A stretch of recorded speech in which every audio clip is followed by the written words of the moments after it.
Egypt, 1323 BC. A messenger runs through the desert. He bears shocking news.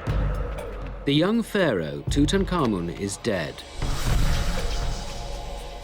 This is the story of one of the most famous tombs in history, and the high-stakes race to succeed the pharaoh buried there. The ancient Egyptians took the burial of their kings very seriously. The pharaoh must be mummified, buried within an impressive sarcophagus, and laid to rest with a full set of grave goods necessary for his journey to the afterlife. This was crucial if the pharaoh was to take his rightful place amongst the gods. If the pharaoh is not there seated next to those deities, he cannot make known to them our needs or make known to us their wishes. In other words, if the pharaoh hasn't ascended into heaven properly, the world as we know it comes to a grinding halt. Catastrophe may befall the kingdom. It means that tomorrow morning the sun won't rise, the moon will not wax and wane, crops will fail, life as we know it is gone, we're dead. It takes time and planning to get every stage of a pharaoh's burial right. Tradition dictates Tut must be mummified in a 70-day process, after which he must be buried. Tut's mummy survives today. Salima Ikram is one of the world's leading experts on the mummy in ancient Egypt. Her close examination of X-rays of Tut reveals the first clues that all was not right in the burial of the boy pharaoh. Tutankhamun's mummy is very peculiar because I've looked at many other royal mummies of the 18th and 19th dynasty, and Tutankhamun's doesn't compare in any way. It looks actually like a very bad quality mummification, which is strange because all the accoutrements that he has in his grave goods are of such a high standard. So why is his mummification so bad? The ancient Egyptians mummified animals as well as humans using similar techniques. Today, she's mummifying a sheep to demonstrate what's so unusual about the mummy of King Tut. The first part of mummification is to remove the internal organs. So for a human being, you have to imagine this is a person lying down, there's a small cut that's made on the left side of the body, and it's very tiny. Now, Tutankhamun was very different from any other 18th dynasty royal mummy we have found because he had a big gash going from his navel all the way to the left side. So that was completely unprecedented. Large abdominal cuts became common in the 26th dynasty, but Tut died over 650 years earlier. First, Ikram removes the internal organs. Okay, can hold it tight. There's the liver. There it comes. It's very firmly attached. They're very slippery.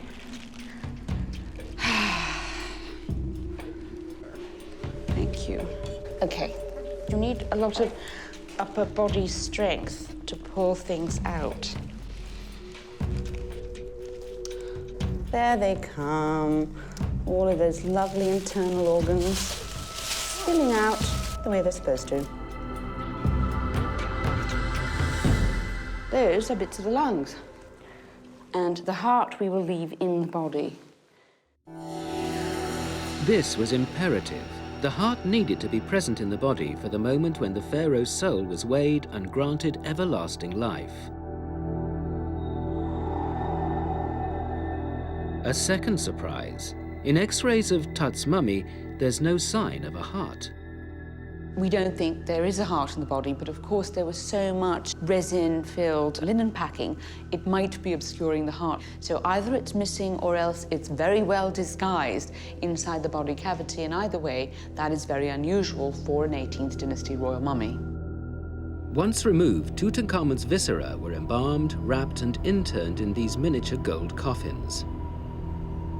They were stored within this canopic chest and buried with him.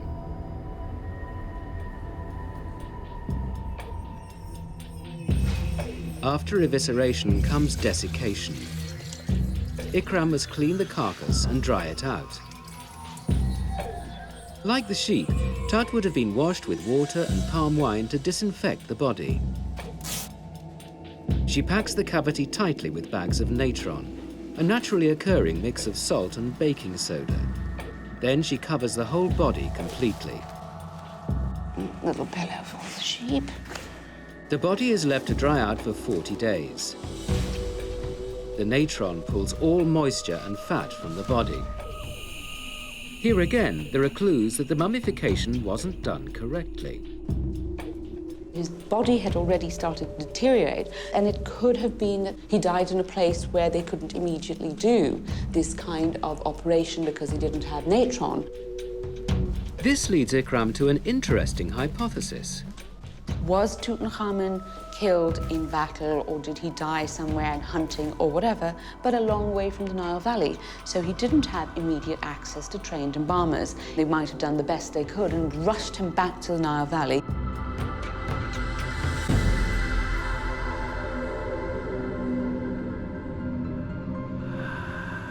But there's another, more sinister explanation for why the early mummification might have been done so incompetently. It's possible someone was desperate to get Tutankhamun safely buried, and fast. As an expert on the politics of ancient Egypt, Peter Brand has studied the fallout from Tut's death. The death of Tutankhamun plunges Egypt into military and political crisis. First of all, they've just lost a major battle with the Hittite Empire, and then the king dies. And Tut has not produced an heir. As the countdown to the 70th day begins, a high-stakes race unfolds in the Nile Valley. The race to get Tut buried in time, and the race to seize the throne. 3 main contenders will wrestle for power. There's Tut's widow, called Tutankhamun. Kingship in Egypt was a largely male affair. Female pharaohs were rare, and with 2 preceding Tut, there may have been little appetite for another.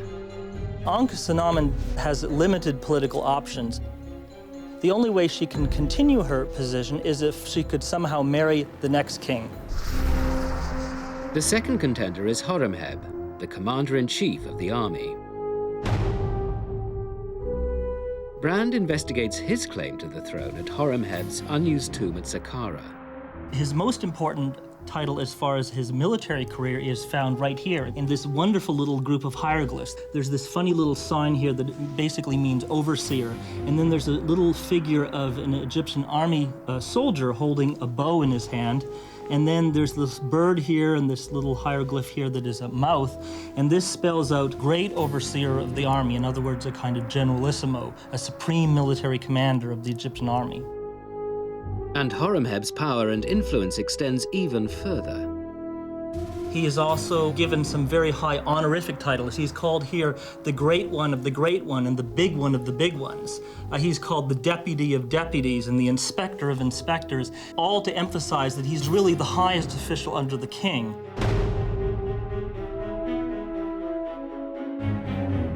Stone reliefs document his career, like an ancient resume.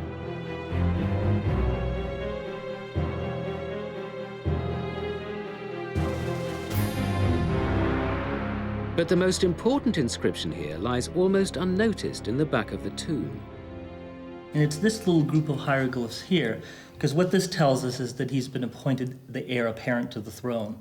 This means that he is the official heir to Tutankhamun. But Horemheb has a problem. He's out of the country on a military campaign. This leaves the succession open for a third contender, a senior court official named I. Now, he's no rank outsider. He's a Chamberlain. Therefore, he is well connected politically. Presumably, one of his tasks is to arrange for the burial of his lord Tutankhamun, who's just died, and he could use this to perhaps strengthen his own claims to the throne. With Horemheb away, I must move fast. If I was actually trying to become king, then it would be in his interest to bury Tut as quick as possible so that he could claim the throne himself. Because in ancient Egypt, whoever buries a pharaoh becomes their heir.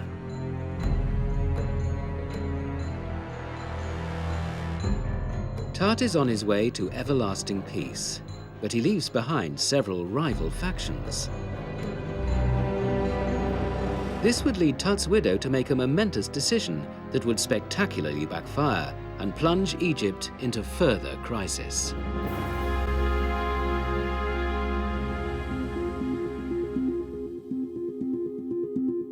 The legendary boy king Tutankhamun is dead. The first stage of his mummification is underway. In the high-stakes battle to succeed him, his Chamberlain Ai may now have seen an amazing opportunity to strengthen his claim to the throne.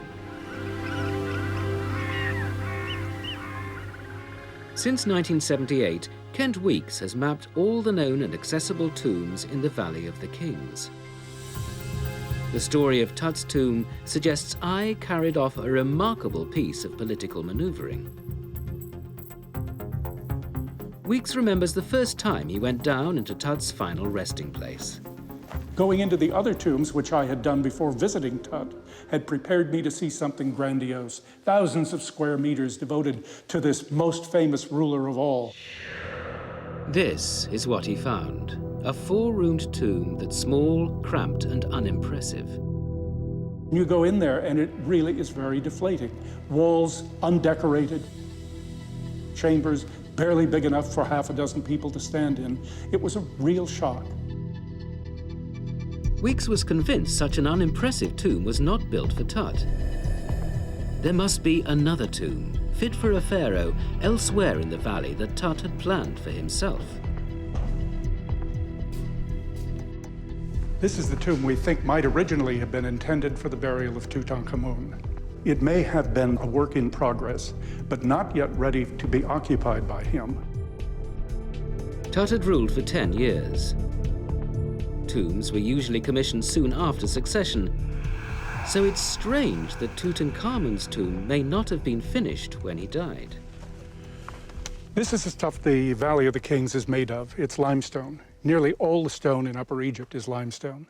It's very soft, it's easy to carve. One could cut a tomb into this with relative ease. Ancient Egyptian graffiti reveals how it was done. It doesn't take much effort. It doesn't take a lot of time. In fact, it's been estimated that a group of, say, 8 workmen could remove 1 cubic meter, about 30 cubic feet of limestone bedrock every day. At this rate, larger tombs would have been cut in around 15 months. The fact Tut had not completed a tomb worthy of a pharaoh during his 10-year reign could be down to a unique set of circumstances. The end of the 18th dynasty is a traumatic time for the Egyptians, with multiple crises hitting them one after the other in quick succession. For a start, Egypt was at war. Tut also had serious problems at home. He ruled as Egypt was recovering from the revolutionary reign of his father. Known as the heretic pharaoh, Akhenaten abandoned the worship of the traditional gods and banished the priests. He established a new cult of the sun god and built a new religious capital, Amarna. This disrupts the Egyptian economy and disturbs the population. When Akhenaten died, the cult died with him. Tut had to work hard to re-establish the traditional religion. He even erected this hieroglyph stela to record what he had done. Weeks believes these distractions could account for Tut's apparently unfinished tomb. Clearly, something was going on during this period. It may have been wars, it may have been the end of the Amarna period, it may have been economic collapse, it may have been the fact that King Tut seems to have died suddenly. Maybe it's a combination of these. An unfinished tomb presented Ai with a big problem. Not all Egyptologists agree about what happened next, but Weeks believes it's possible Ai decided to bury Tut in the tomb he was building for himself. Perhaps the two switched places, and that may have been made necessary by the hasty burial that the sudden death of Tutankhamun required. Such a swap would have been an act of political brilliance. When Ai swaps tombs with Tutankhamun, this bolsters Ai's position because having a real royal tomb makes him a more legitimate pharaoh. Now there's another problem. The scale and layout are all wrong for a royal tomb. But for weeks, all the necessary elements were there, so Ai must have believed that ritually it was still an acceptable resting place for a king. At first glance, King Tut's tomb doesn't look anything like the royal tombs we've come to expect. But it doesn't take much of a change to transform the tomb into a very standard 18th dynasty royal tomb model. When the tomb's 4 rooms are rotated 90 degrees, the entrance corridor and burial chamber now form the more traditional single-axis layout of a royal tomb. And there it is, a very standard 18th dynasty tomb design. With one stroke, Ai has moved closer to becoming the next king of Egypt. Tut's widow finds herself in an impossible position. If she is to hold on to power, Ankhesenamun must marry Tut's successor before the funeral. He must be there to perform the crucial opening of the mouth ceremony that reanimates the corpse ready for the afterlife.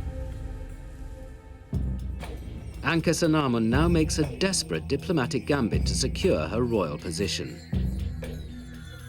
She writes to the king of the Hittite Empire in modern-day Turkey, appealing for help. This is stranger than fiction. I mean, Tom Clancy couldn't make this stuff up. The Hittites preserve this curious chapter in their archives.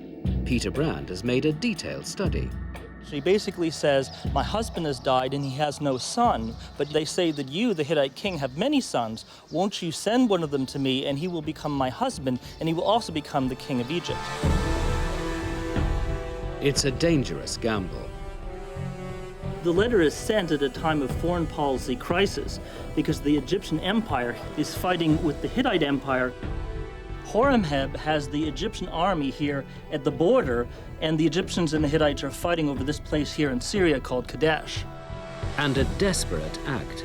The queen says she's afraid, and you have to imagine that she's afraid she'll have to marry a non-royal, perhaps Horemheb or Ai, and she doesn't want this. Time is running out for Tut's widow.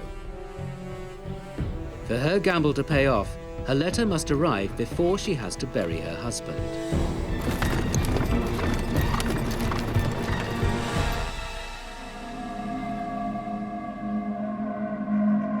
While Ankhesenamun waits for her prince, scores of craftsmen work on the several thousand items Tut will need to be buried with for his journey to the afterlife.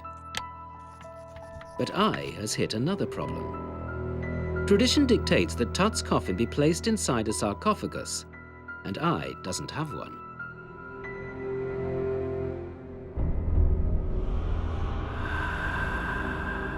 "40 days have passed since Tutankhamun's death. Time is running out. In another 30 days, he will be ready for burial. It takes a long time to melt. Egyptologist Salima Ikram is mummifying a sheep to demonstrate the oddities in King Tut's mummy. Like this sheep, Tut's organs have been removed and his body has dried out. Now Ikram covers the sheep in oil. Tutankhamun would have had the best quality oils, and you use the oils not just because you are doing something that is sacred, but also because it gives some flexibility back to the body. So by oiling Tutankhamun, you could position his arms in the royal pose and make sure that his arms didn't snap off. Next, Ikram seals the body with heated resins, usually frankincense and myrrh. As the body takes on a golden sheen, Pharaoh is transformed from human to divine. But once again, King Tut's mummification is unusual. The quantities of resin used are excessive. Why Tutankhamun had so much resin and oil on him is not very clear. Was it to hide a bad quality mummification? And maybe it was sort of a combination of, I am so sorry we messed up, here, have some extra resin. Or it was also to say, bits are not as they should be, so let's cover it up so no one can actually see this and criticize it. Whatever the reason, the outcome was clear. His body was effectively carbonized. I just can feel the heat going through to my hand. So it's, if they were using a lot of very hot resin, it's no wonder that Tutankhamun, in fact, became rather roasted in appearance. The ultimate act, performed within the final 30 days, is to wrap the body in linen. At last, Ikram discovers something worthy of a pharaoh. Even if the mummification had not been good, certainly the wrapping section was very well done to a large extent, and it was lavish.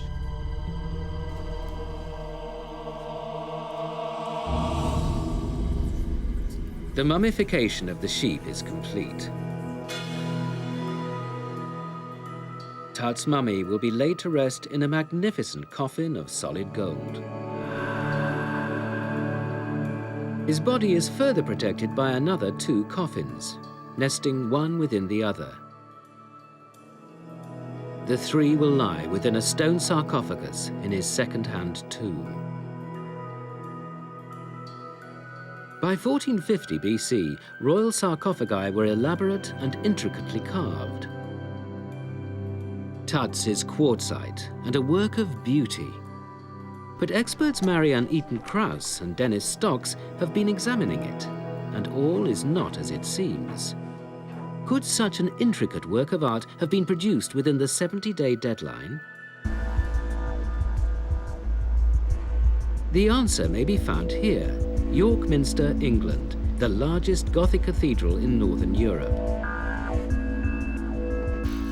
It takes the work of 25 stonemasons and carvers to maintain this building. Today, experimental archaeologist Dennis Stocks has set one of them a challenge. When you look at it closely, it appears naive in style, but the actual workmanship that's gone into it is absolutely superb. It's a real piece of fantastic craftsmanship. Stone carver Dave Willett has chosen to carve the face of the goddess Isis from a corner of the sarcophagus. Then he and Stocks will attempt to estimate how long it might have taken the original carvers to produce the entire box.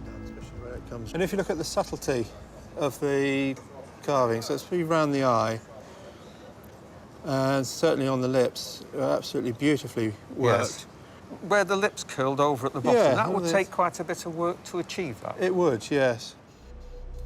Willett normally works with limestone. The challenge is how he'll cope with quartzite, one of the hardest stones on Earth. First, he tries one of his modern steel chisels. That's it. Oh, yes. It's fairly efficient. You can shift quite a bit with that. But even so... But it does wear it down pretty quick. Wear it down a little bit, Even yeah. his tongue's- Next, he tries a chisel made of bronze, a material used by the ancient Egyptians.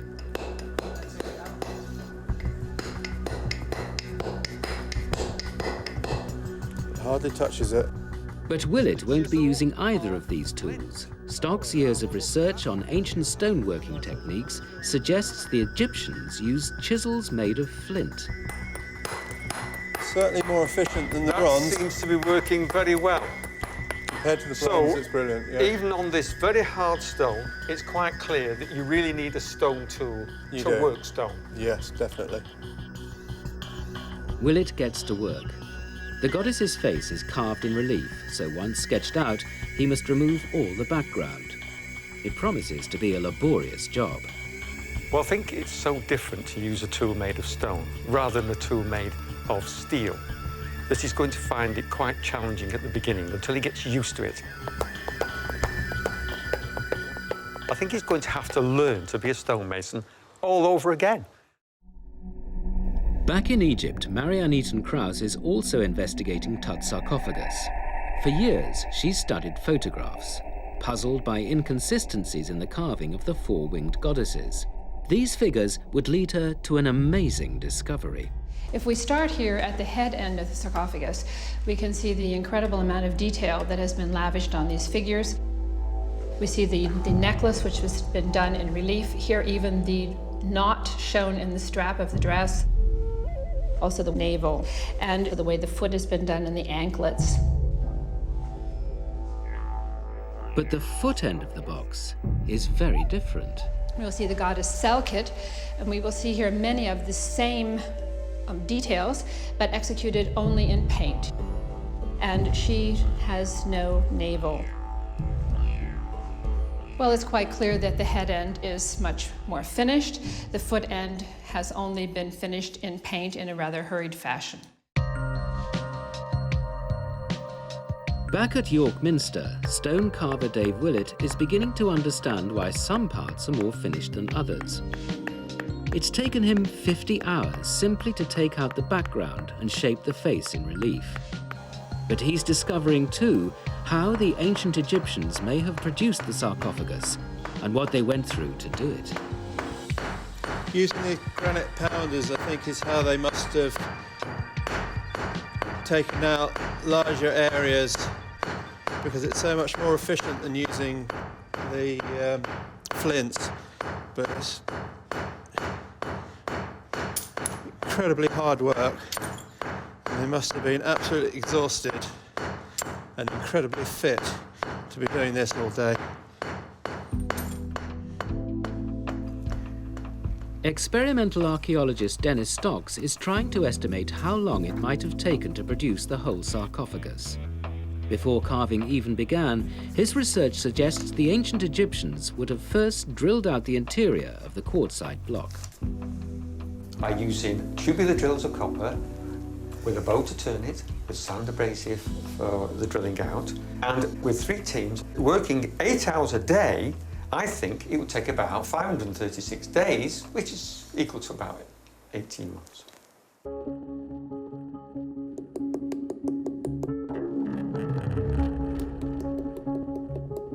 Finally, after almost 4 weeks of carving, Willett finishes the goddess.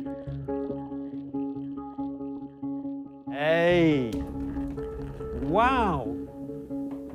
It stands right out at you, doesn't it? Well, it's a wonderful job. It really is. You know, I think it's amazing that you can produce such a level of detail with such a tiny piece of flint. It is quite incredible, really. When I first started, I thought, no way would flints be able to do this, but it certainly opened my eyes to what skill and craftsmanship they had in ancient Egypt. Using his work as a guide, Willett estimates it would have taken one man almost 6 years to carve the entire sarcophagus. But evidence suggests the box was the work of a team of craftsmen. How many men would you think could work at the same time around the sarcophagus? You could probably get about 8 or 10 round. Well, supposing we say about 10. That'll bring it down to about 8 months. So the sarcophagus could not have been carved in the 70-day deadline. Tut would have needed to have commissioned it before he died. But Eaton Krause's research has led her to think there could be another explanation. I noticed something that was very surprising to me, namely, there were traces of earlier inscriptions. If you look very closely, you will see here is a rounded sign. That was part of one of the Egyptian words for eternity. And here at the bottom, you also see the sign for T, the letter T, and here a line across the bottom. And right beside it, you will see very little bit here of a line. This was originally the register line that continued all the way up here. This suggests the inscriptions for Tut mask earlier hieroglyphs. And the goddess's wings prove to be even more revealing. It's quite clear that the wings are a later addition because there are traces of hieroglyphs here that were in columns that went also up to the top. The wings served a dual purpose for the stonemasons. They hid the original inscriptions, and there was less service to reinscribe. I would suggest it was a practical solution, that this decision had been taken simply because it was a time saver. Her findings bring her to a dramatic conclusion. I am convinced that the sarcophagus was not commissioned for Tutankhamun, but that it was made for one of his predecessors. Tutankhamun already had a hand-me-down tomb. If the sarcophagus was not even his, maybe the rest of his famous treasures never belonged to him at all. The end of the 70-day mourning period is fast approaching. Soon Tut will be buried.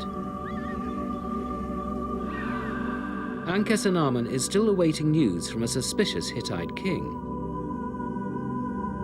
She has pinned her hopes on the arrival of a prince to claim the throne as her consort.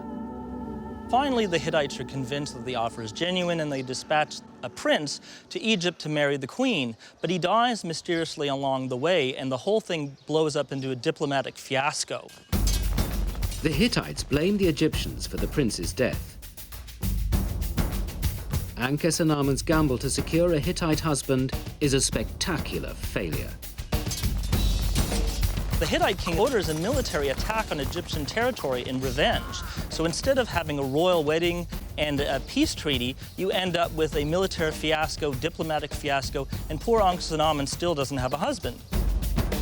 In one move, she's plunged Egypt into further crisis. And what's more, unwittingly decided the race for the throne.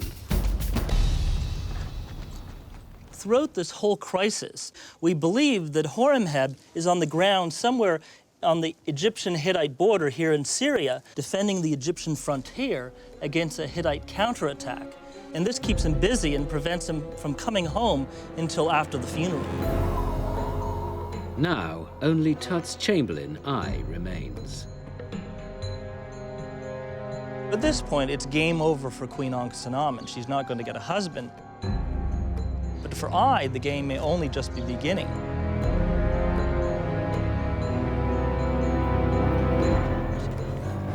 A pharaoh was never buried alone.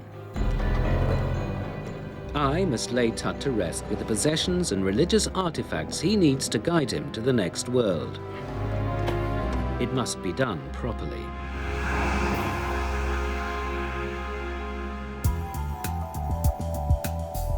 Yet research 4,000 kilometers away suggests that these preparations too were a curious affair. Here at the Griffith Institute in Oxford, England, Egyptologist Nicholas Reeves examines the original photographs of Tut's treasures as Howard Carter found them in 1922. Reeves wants to find out how many of the treasures, like the sarcophagus, have been recycled. I thought I knew the tomb of Tutankhamun very well, but as I kept looking again and again at the detail of it, I started to see it in a completely different light.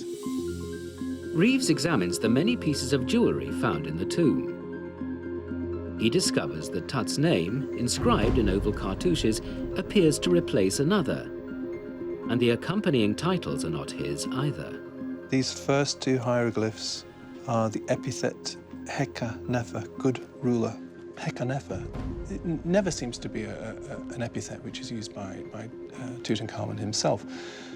The epithets are those of other people, of Akhenaten, in fact. Akhenaten, Tut's father and infamous heretic. He abandoned the worship of the traditional gods in favor of one, crushing the power of the priests. The conclusion that one reaches is that a lot of this jewellery was made for someone else and only later inscribed at the time of Tutankhamun's burial. Reeves examines Tut's most iconic treasures. Tutankhamun's outer coffin has an odd detail.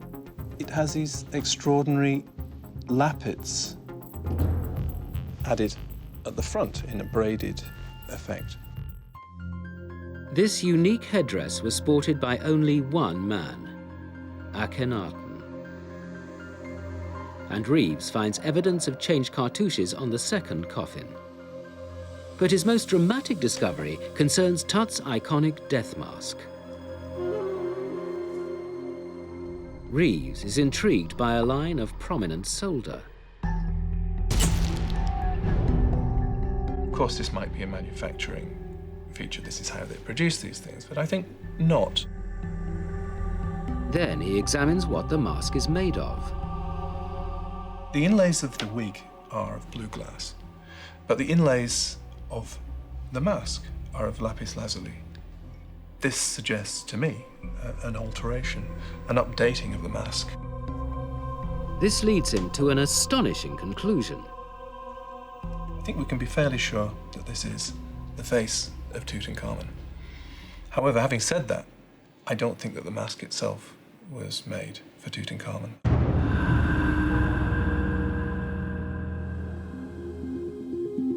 As he painstakingly examines and catalogues, Reeves is surprised to find a female presence in this man's tomb. Some of the statues have a definite feminine shape. And these stone stoppers, finely carved in the form of a pharaoh's head, also have a female quality to them. They sit atop miniature gold coffins holding Tut's embalmed internal organs. But was this key funerary equipment made for him? Reeves examines them for clues. He can find nothing on the outside, but the inside is revealing. Changes in the text on the inside have been done far less carefully, and the name of the original owner can still be discerned. And this person was in fact Nefertiti, as co-regent of Akhenaten. Nefertiti, the iconic queen of ancient Egypt. The tomb, it turns out, contained not simply the treasures of Tutankhamun, but those of his father and possibly stepmother. If I was anxious to rush through Tut's burial, recycling meant he could do it quickly. But there were massive political reasons for this too. The story begins in 1907. Archaeologists digging in the Valley of the Kings discover tomb KV-55. It appears to be a cache of royal human remains and burial equipment. Nicholas Reeves believes these royal remains were brought here from Amarna around the time of Tut's death. This stuff was simply brought to the Valley of the Kings, piled up in a heap. What was needed for the burial of Tutankhamun was taken out, and what was left was redivided out amongst the original owners. It's as if the priests not only wanted to prepare King Tut for his journey into the next life, they wanted to throw into that mix anything that reminded them of the Amarna period. Put it in the tomb, lock the door, and hope it never sees the light of day again. Putting all the evidence together, Reeves estimates the scale of the reuse and recycling. I wouldn't be surprised if as much as 80% of the core burial equipment was simply taken over from previous owners. It could even be higher. If he's right, 8 out of 10 treasures known as King Tut's are in fact other people's.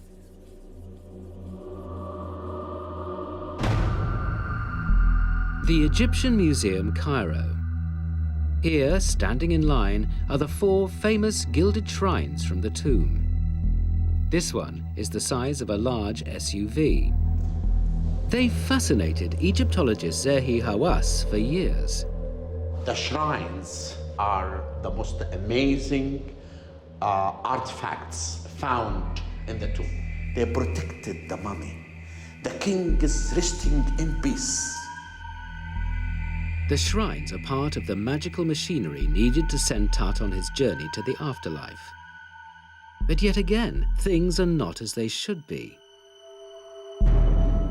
Tut's mummy inside its nest of 3 coffins had been placed inside his second-hand stone sarcophagus. Workmen then assembled the first of the 4 shrines around it. They built another 3, fitting one within the other like a giant set of Russian dolls. Made up of 51 pieces, they're decorated with funerary texts and gods. Before the outer shrine, a linen cloth covers a pall frame. Their size would have been a real challenge to the workers. The cramped confines of the underground burial chamber meant when constructed there was no more than a meter to spare on each side. And their only guidance was small hieroglyphs, clearly visible on the second shrine. The signs are in black. It shows how this piece belonged to this part and how this piece belonged to this part. Then the workmen will be able to reconstruct the shrine beautifully. Look at this sign and this sign again. This sign and this sign. that shows how the workmen reconstructed that. It's a monumental task, with some pieces weighing as much as half a ton. Then we can imagine how the workmen did all this work inside a very narrow room. That now, when I enter inside the burial chamber, I always think how those people, more than 3,000 years ago, were dedicated to do a marvelous work, because they want to be sure that the golden boy has to go with his throne to be a god. The shrines are such a snug fit, it suggests they were made to fit the dimensions of Tut's sarcophagus and burial chamber. But some of the panels feature the sun disk associated with Tut's father, Akhenaten. Back in Oxford, England, Nicholas Reeves reaches his own conclusion. As with everything else, when you start looking closely at the shrines, you discover, here again, everything is not as it should be. Some of the cartouches bearing Tut's name appear to have been changed. I think it's pretty clear that some, if not all, of the shrines of Tutankhamun were made, not for Tutankhamun, but for other kings. It's the final chapter for Ai. The throne is within his grasp, and now, in what may be his boldest act, Ai cements his palace coup. The final treasures are being brought to the Valley of the Kings to be buried with Tutankhamun. We imagine a pharaoh's burial is carried out with great care, but close scrutiny of Tuts reveals this wasn't always the case. The tomb's 4 rooms are stocked with almost 5,500 items. Many covered or made of gold. Over 2,000 are jammed into the annex. This smallest room was robbed in antiquity, but Egyptologist Marianne Eaton-Krause is still able to identify signs of shoddy practice. I believe some items were tossed in, certainly at the very end. And this could be, of course, indicative of a certain amount of haste, wanting to get it over with. Eaton-Krause studies Carter's plan of the antechamber as he found it in 1922. This room does appear to have been stocked properly and with care, but she finds evidence of a broken stool hidden amongst the burial goods that suggests wrongdoing. This stool, 3 legs were found here, whereas the seat of the stool and the other leg were placed over here and hidden behind these chariots. It was quite clear that this stool had been torn apart. There were heavy gold bands around the top of the legs. Those are missing. She believes the temptation to pilfer would have been great as items were passed into the tomb along a human chain.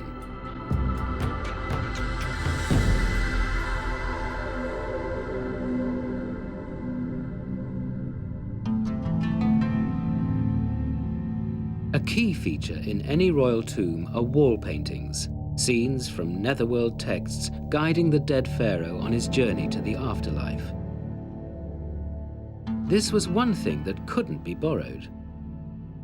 Egyptian art expert Betsy Bryan investigates how it was done. She looks for evidence of Ai's haste to finish the tomb. This small little tomb was a challenge to the people who were set to work here. What's unusual for a royal tomb is that all the painted figures are almost life-size.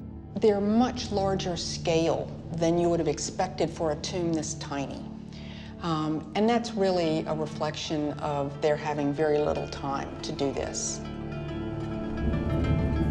Grander royal tombs with several painted chambers are believed to have taken several months to decorate. But not Tuts. You could do this entire room if you put everybody to work, probably in just a couple of days, and not with a lot of people. With time and space at a minimum, the artist cleverly devised a condensed version of Tutankhamun's journey from this world to the next. It's really fascinating that we start this wall and he's in this world where he starts as a mummy and all of a sudden he's walking. And by the time you get to the end of this 20-foot wall, he is in the next world and already become a god. Brian is in no doubt about the standard of work. I would really have to say that this would rate as sort of mediocre work. It's a little on the sloppy side, to say the least. But one scene stands out to set this tomb apart from any other. In a final, definitive move, one man has seized the throne. The conclusion to this story, forever recorded on the wall of Tut's second-hand tomb. Here what we have is the opening of the mouth ceremony being done by the successor of Tutankhamun, and this is totally unknown, particularly in a royal tomb, and clearly is being done for that successor to make a statement of claim to the throne. There can be no doubt as to the identity of the figure. The cartouche above reveals his name. It is I. I has overcome his opponents and made himself pharaoh. There's no question that this is a legitimation statement. This is a way of saying, I am the legal heir, in a way that he could make it as big and splashy as possible. At last, Tut's tomb is finished. The boy king is triumphantly sent on his way to the afterlife. Pharaoh I, victor in the race to succeed Tutankhamun, reigned until his death 4 years later. He was buried in the tomb Tut had most likely built for himself. Horemheb finally got the power he was due, becoming pharaoh on I's death.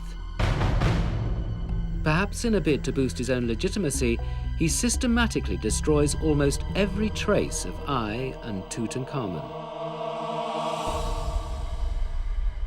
And what of his widow, Ankhesenamun? There's some evidence to suggest she married I, but she then vanishes from history. I think the whole story of the Tutankhamun succession shows that politics is the ultimate game, and people play for keeps, especially back then. Tutankhamun was not one of Egypt's greatest pharaohs. We're so familiar with him today only because his tomb survived 30 centuries virtually untouched. 21st century detective work has revealed his burial was a rush job. Reuse and recycling became the order of the day as powerful people competed to claim his vacant throne. Their detective work into this most famous tomb has uncovered something else too. A tantalizing insight into the splendor that was ancient Egypt. If these are the treasures of an insignificant king, what would the tomb, the intact tomb, of a really important king have been like? One can only imagine.